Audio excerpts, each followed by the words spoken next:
Hello students, अपना 12th class का ठोस अवस्था वाला जो अध्याय चल रहा था, उसी अध्याय में अपन इसको आगे ठोस पदार्थों का, क्रिस्टलीय ठोस पदार्थों के वर्गीकरण का अपन अध्ययन करने जा रहे हैं। तो आज का हमारा टॉपिक है क्रिस्टलीय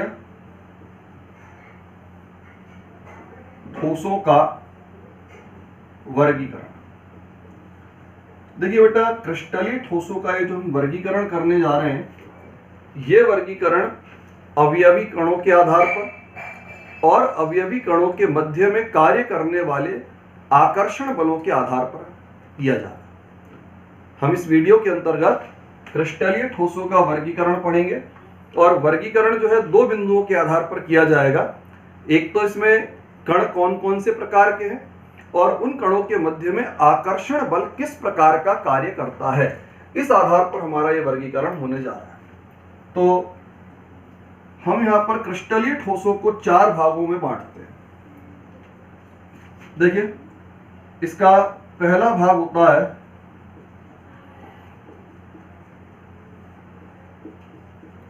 आयनिक ठोस, दूसरा भाग होता है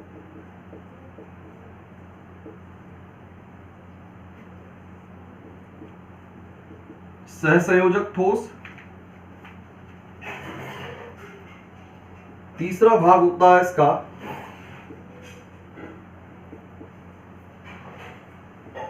आणविक ठोस और चौथा भाग होता है इसमें धात्विक ठोस। इसमें सहसंयोजक ठोसों को अपन परमाणुवीय ठोस या नेटवर्क ठोस के नाम से भी जानते हैं, और आणविक ठोस जो होते हैं इनको तीन भागों में बांटा जाता है: अध्रुवीय,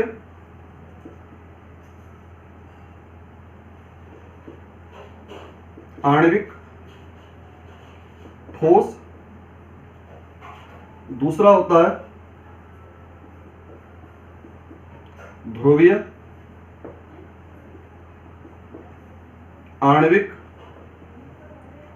ठोस, और तीसरा भाग आता है इसका हाइड्रोजन बंध युक्त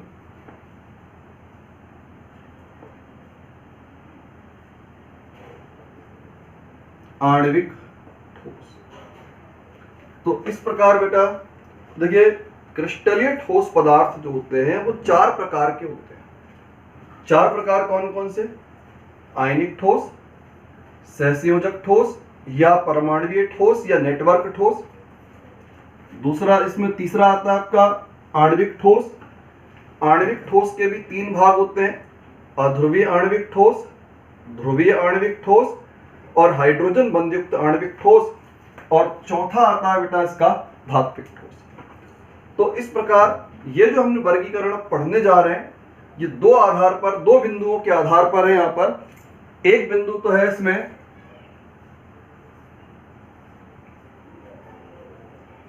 कणों का प्रकार, और दूसरा बिंदु है इसमें आकर्षण बल का प्रकार। इन दो आधारों पर हम ये वर्गीकरण पूरा पढ़ेंगे। तो सबसे पहला बिंदु आता है आपका बेटा आयनिक ठोस। देखिए, आयनिक ठोस का अर्थ हुआ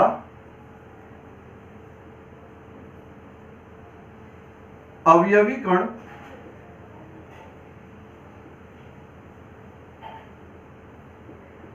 धनायन एवं ऋणायन। अवयवी कणों के रूप में दो प्रकार के कण होंगे, धनायन और ऋणायन। इसको अपन ऐसे परिभाषित करें: ऐसे ठोस पदार्थ जिनमें अवयवी कणों के रूप में धनायन एवं ऋणायन होते हैं, उन ठोस पदार्थों को कहा जा सकता है आयनिक ठोस। तो ये तो हो गया बेटा कणों का प्रकार। दूसरी बात आती है आकर्षण बल का प्रकार। अब धनायन और ऋणायन है, तो धनायन और ऋणायन मतलब विपरीत आवेश, और विपरीत आवेशों में आकर्षण का बल कार्य करता है।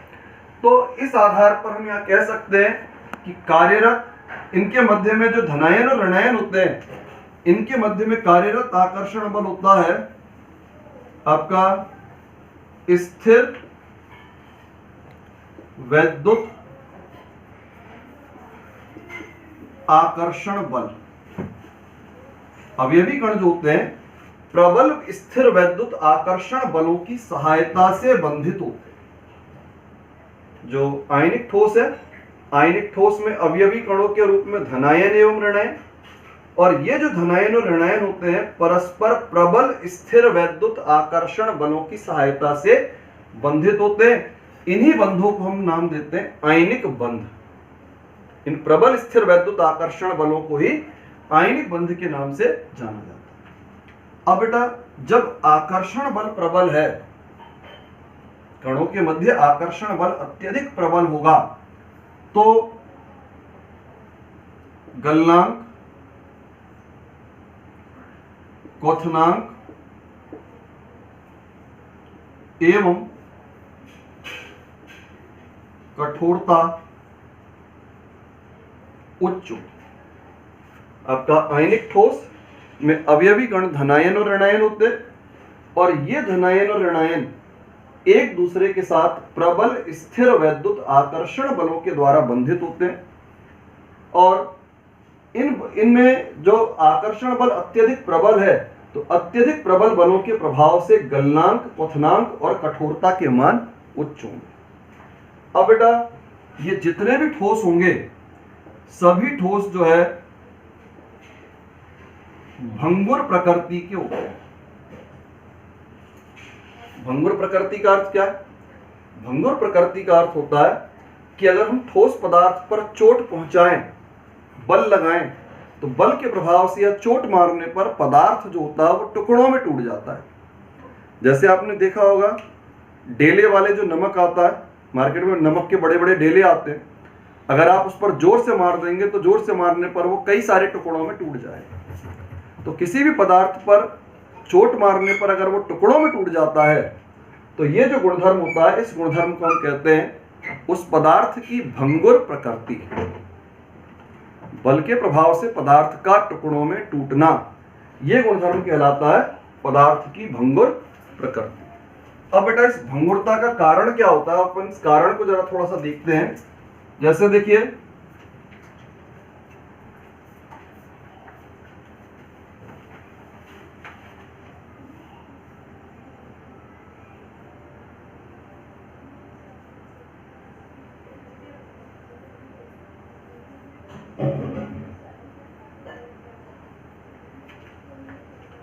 एक आयनिक यौगिक है, आयनिक यौगिक में आयनों की व्यवस्थाएं इस प्रकार से हैं।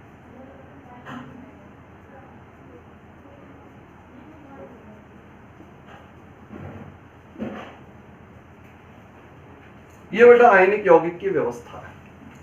क्या व्यवस्था है? धनायन और धनायन के मध्य में दूरी, दो धनायन के मध्य में दूरी होगी, दो ऋणायन के मध्य में दूरी होगी, और धनायन और ऋणायन जो होंगे समीप होंगे। किसी भी आयनिक यौगिक में इसी प्रकार व्यवस्था होती है।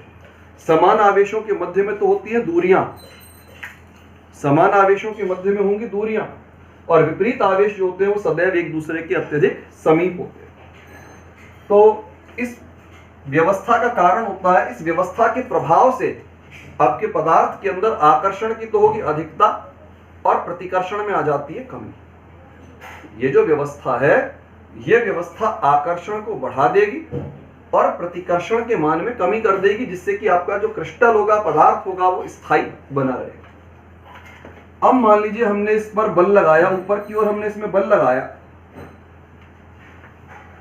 तो जब हम इस पर बल लगाते हैं तो ऊपर के भाग में बल लगाने पर कणों की व्यवस्था में कुछ परिवर्तन होगा।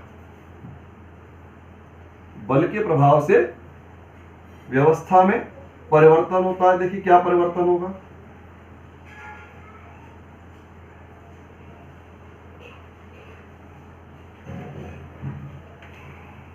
देखिए परिवर्तन इसमें यह होगा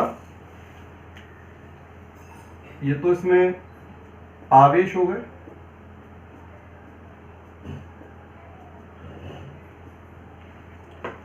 ऊपर के हिस्से में बल लगा तो ऊपर का भाग बल के प्रभाव से थोड़ा आगे खिसकेगा। जैसे ही ऊपर का भाग आगे खिसकता है वैसे इसमें क्या होता है, समान प्रकार के आवेश एक दूसरे के समीप आ जाते हैं। समान आवेश एक दूसरे के समीप आ जाएंगे और समान आवेश के एक दूसरे के समीप आते ही प्रतिकर्षण बल की अधिकता हो जाती है और इस प्रतिकर्षण बल की अधिकता के कारण से आपका जो पदार्थ होता है वो टुकड़ों में टूट जाता है। तो जितने भी क्रिस्टलीय, जितने भी आयनिक यौगिक होते हैं, सभी आयनिक यौगिक भंगुर प्रकृति के होते हैं और इनकी भंगुरता का कारण होता है बल के प्रभाव से समान प्रकार के आयनों का निकट आ जाना। जब बल के प्रभाव से समान प्रकार के आयन निकट आ जाएंगे तो ऐसी अवस्था में संरचना में प्रतिकर्षण बढ़ेगा और जब संरचना में प्रतिकर्षण बल की अधिकता हो जाती है तो आपका पदार्थ जो होगा वो टुकड़ों में टूट जाएगा। तो इस प्रकार से जो है सभी आयनिक यौगिक जो है वो भंगुरता को प्रदर्शित करते हैं। अब बेटा इसके बाद में ठोसों के अगले गुण के बारे में हम बात करते हैं। देखिए ठोस पदार्थों का अगला गुणधर्म जो है चालकता से संबंधित है। जितने भी आयनिक ठोस होते हैं, आयनिक ठोस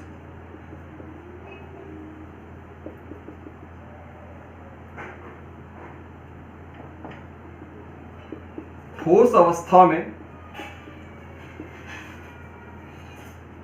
कुचालक होते हैं।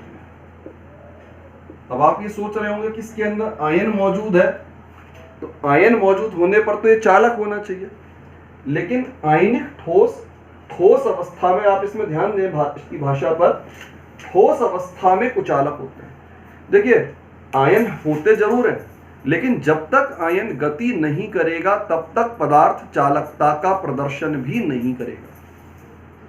जब तक धनायन या ऋणायन, धनायन ऋणायन गति नहीं करते हैं तब तक पदार्थ चालकता का प्रदर्शन नहीं करता है। तो जितने भी आयनिक ठोस हैं, ठोस अवस्था का मतलब हो गया आयनों में या अवयवी कणों में किसी प्रकार की कोई गति नहीं होगी और कणों में गति न होने के कारण से आयनिक यौगिक जो होते हैं वो ठोस अवस्था में विद्युत धारा के कुचालक होते हैं। लेकिन अगर हम इसका विलयन बनाएं, अगर इनका विलयन बनाया जाए या गलित अवस्था का प्रयोग किया जाए, विलयन या गलित अवस्था में ये जो पदार्थ होते हैं ये चालकता का प्रदर्शन करते हैं। विलयन में और गलित अवस्था में चालकता का कारण, विलयन बनने का मतलब होता है कि आयन स्वतंत्र हो जाएंगे और आयन स्वतंत्र होने पर वो गति करने के लिए स्वतंत्र हो गए, गतियां संभव हो पाएंगी और जब आयन में गति होंगी तो पदार्थ विद्युत धारा का चालक हो जाएगा। ठीक उसी प्रकार से जो गलित अवस्था है, गलित अवस्था में भी पदार्थ जो है वो चालकता का प्रदर्शन करेगा। उसका कारण होता है कि जब हम पदार्थ को पिघला देते हैं तो पदार्थ को पिघलाने पर उसकी द्रव अवस्था आएगी और द्रव अवस्था में आयन गति करने लग जाएंगे। पिघले हुए आयनिक यौगिक में आपके आयन गतिशील हो जाएंगे और जब आयन गति प्रदर्शित करेंगे तो पदार्थ चालकता का प्रदर्शन भी करेगा।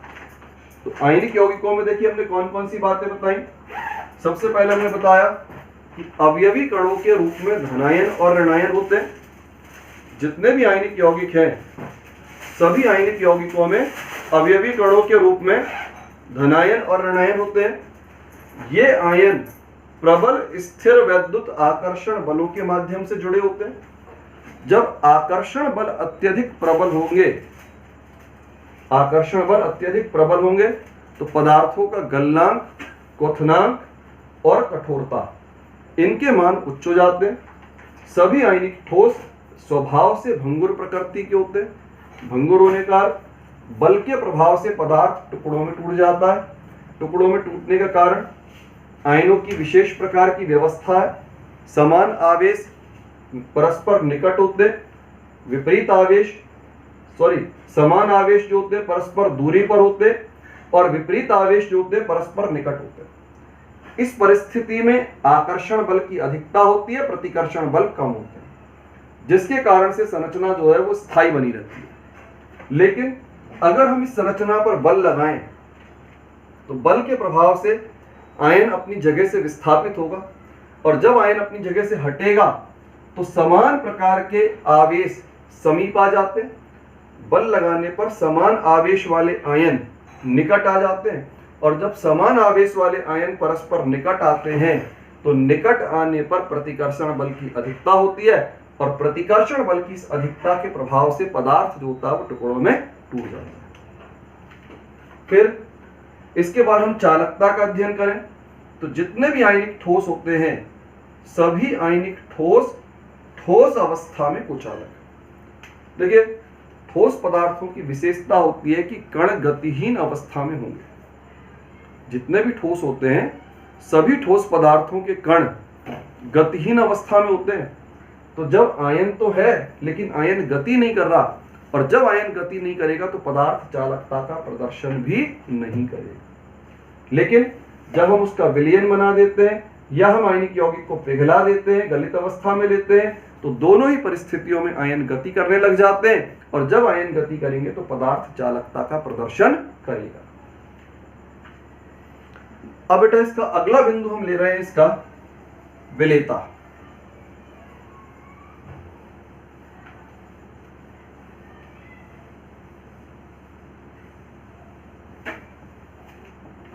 देखिए, अगला बिंदु हम आयनिक यौगिकों का ले रहे हैं विलेयता का। जितने भी आयनिक यौगिक होते हैं, आपके समस्त आयनिक यौगिक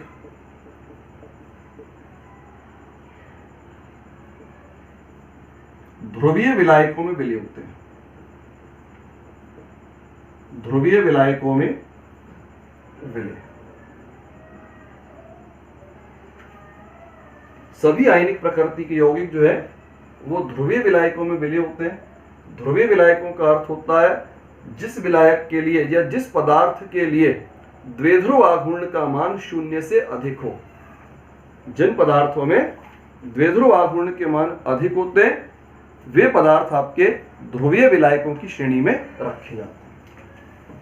अब जैसे आपका पानी है, पानी आपका ध्रुवीय विलायक है। आपका द्रव अमोनिया है, ध्रुवीय विलायक हो जाएगा। आपका द्रव सल्फर डाइऑक्साइड है, ध्रुवीय विलायक होता है। तो जितने भी आयनिक यौगिक हैं केवल और केवल ध्रुवीय विलायकों में विलय होते हैं। इसका कारण आप लोग पहले पढ़ चुके हैं, आपने पढ़ा हुआ है कि समान समान को घोलता। विलेयता का एक सिद्धांत होता है समान समान को घोलता, ये विलेयता का सिद्धांत है। यानी अगर यौगिक हमारा आयनिक है तो ध्रुवीय प्रकृति के विलायक में विलय होगा, और अगर हमारा यौगिक कार्बनिक यौगिक है तो वो हमारा कार्बनिक विलायक के अंदर विलय होता है। अब इसमें एक बात और आती है बेटा, जल जो होता है ये आयनिक यौगिकों के लिए सर्वोत्तम विलायक का कार्य करता है। जल कैसा है यहां पर? सर्वोत्तम विलायक। अब बेटा इस सर्वोत्तम विलायक कैसे, सबसे बढ़िया विलायक हम क्यों मानते हैं पानी को? इसका कारण होता है, इसके दो कारण होते हैं बेटा। एक तो उच्च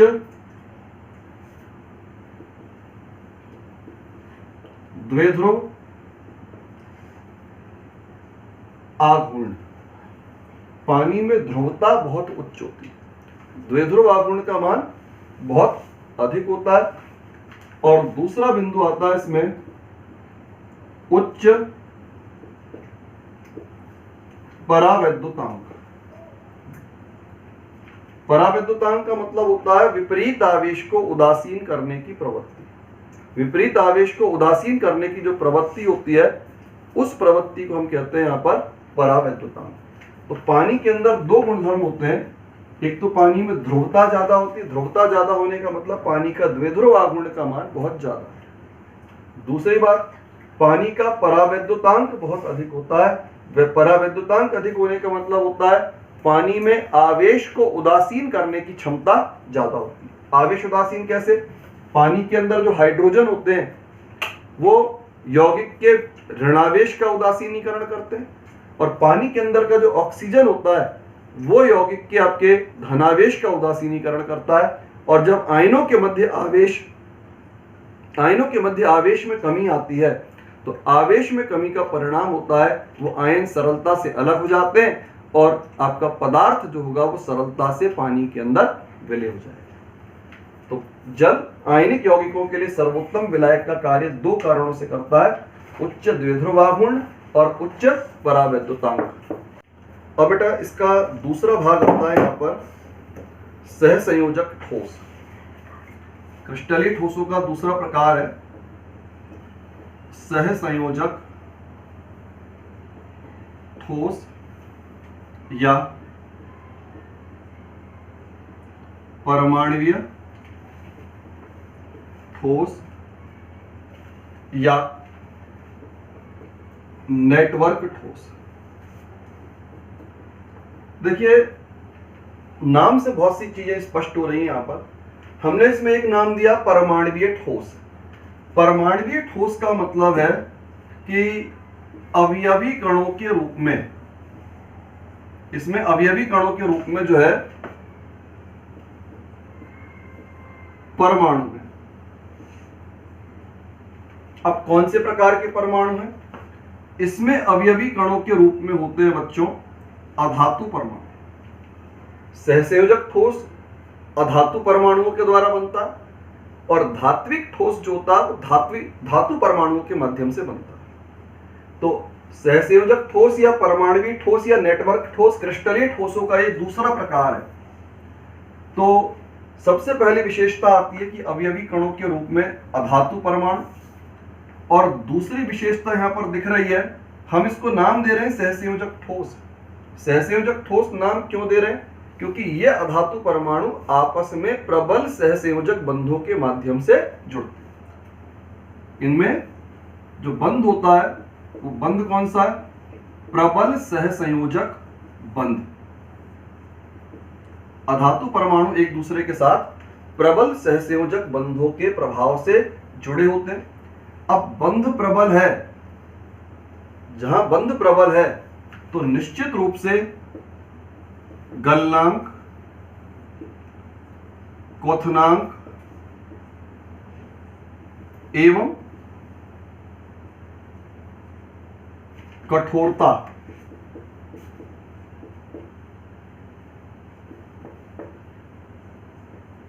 उच्च होगी। अवयवी कणों के रूप में अधातु परमाणु, अधातु परमाणु परस्पर प्रबल सहसंयोजक बंधों के द्वारा बंधित रहते हैं, और जब बंध प्रबल होगा तो बंध के प्रबल होने के प्रभाव से गलनांक, क्वथनांक और कठोरता के मान उच्च होते हैं। अब बेटा इसमें एक नाम और भी दिया हुआ है, हमने इसको नाम दे रखा है नेटवर्क ठोस। देखिए नेटवर्क ठोस जो नाम दिया हुआ है वो किस कारण से दिया है? इसमें परमाणु एक के साथ एक जुड़ते हुए परस्पर एक दूसरे के साथ लगातार सहसंयोजक बंधों के माध्यम से जुड़ते हुए द्विविमीय और त्रिविमीय संरचनाओं का निर्माण कर लेते हैं। परमाणु से दूसरा परमाणु, फिर अगला परमाणु, फिर अगला परमाणु, एक के बाद एक लगातार जुड़ते जाते हैं और जुड़ करके विशाल द्विविमीय और त्रिविमीय संरचनाओं का निर्माण कर लेते हैं। तो एक के साथ एक जुड़ा होने के कारण से इनको हम यहां पर नेटवर्क ठोस का नाम भी दे सकते हैं। तो अवयवी कण अधातु परमाणु है, प्रबल सहसंयोजक बंध द्वारा जुड़ता है, फिर प्रबल बंध के कारण गलनांक, क्वथनांक और कठोरता के मान उच्च होते हैं। इनको हमने नेटवर्क ठोस का नाम जो दिया है उसका कारण क्या है कि परमाणु से परमाणु लगातार जुड़ते हुए विशाल द्विविमीय और त्रिविमीय संरचनाएं बनाते हैं। देखिए परस्पर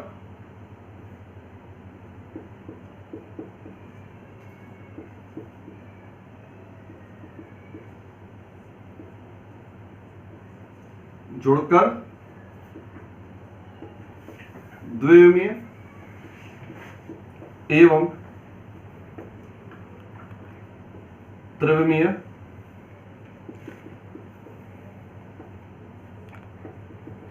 संरचना बनाते हैं। तो इसके कारण से जो है हम इनको नाम दे सकते हैं नेटवर्क ठोस। अब बेटा ये जितने भी ठोस होते हैं सभी ठोस आपके कुचालक प्रकृति के होते हैं, चाहे तो ये द्रव अवस्था में हो, गलित अवस्था में हो, चाहे ये ठोस अवस्था में हो, चाहे गलित अवस्था हो चाहे ठोस अवस्था हो, दोनों ही परिस्थितियों में कुचालक का कार्य करते। कारण आयन तो होता नहीं, जब आयन नहीं होगा तो आयन चाहे उसको हम पिघला दें चाहे नहीं पिघलाएं, दोनों स्थिति में आयन ना होने के कारण से जो है इसमें विद्युत धारा प्रवाहित नहीं होती। लेकिन इसमें एक अपवाद जरूर आता है, अपवाद आता है बच्चों ग्रेफाइट। ग्रेफाइट जो है चालकता का अपवाद होता है।